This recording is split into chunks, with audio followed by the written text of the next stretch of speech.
నమస్కారం. ఈరోజు పుంగనూరు పట్టణ మరియు నియోజకవర్గ ప్రజలకు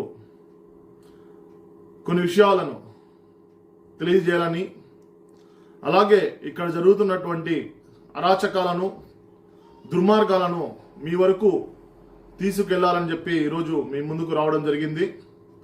ఈరోజు పుంగనూరు నియోజకవర్గం తెలుగుదేశం పార్టీ ఇన్ఛార్జ్ వర్యులు, అలాగే తెలుగుదేశం పార్టీ సానుభూతి పరులు, తెలుగుదేశం పార్టీ నాయకులు, కార్యకర్తలు 29 మంది పైన రౌడీ షీటర్లు ఓపెన్ చేయడం జరిగింది. అలాగే మండల వారీగా నాయకులు, కార్యకర్తలు ఎవరైతే యాక్టివ్గా పార్టీలకు పనిచేస్తున్నారో వాళ్ళపైన 150 నుంచి 200 మంది పైన రౌడీ షీటర్లు ఓపెన్ చేయాలని ఆదేశాలు ఇచ్చినటువంటి పెద్దిరెడ్డి రామచంద్రారెడ్డి గారికి సూటిగా అడగాలనుకున్నా. అలాగే పోలీస్ వ్యవస్థకు కూడా, సార్, ఈరోజు ప్రభుత్వం ఎవరికి శాశ్వతం కాదు. ప్రభుత్వాలు వస్తూ ఉంటాయి, పోతూ ఉంటాయి.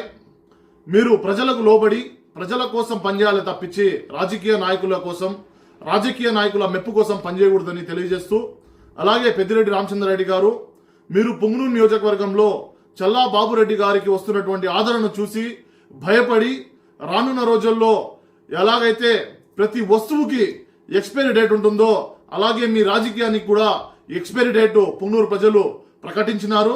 రానున్న రోజుల్లో 2 నెలల్లో, కేవలం 2 నెలల్లో మీరు ఓటమి చెందుతారనే భయంతో ఈరోజు తెలుగుదేశం పార్టీ నాయకులు, కార్యకర్తల పైన రౌడీ షీటర్లు ఓపెన్ చేసి భయభ్రాంతులకు గురి చేయాలని, అలాగే బూతుల్లో ఎలక్షన్ టైంలో ఉండకూడదని బైండ్ ఓవర్లు చేయాలని మీరు దురుద్దేశంతో ఈరోజు తెలుగుదేశం పార్టీ నాయకుల పైన, కార్యకర్తల పైన రౌడీ షీటర్లు ఓపెన్ చేయడం జరుగుతోంది.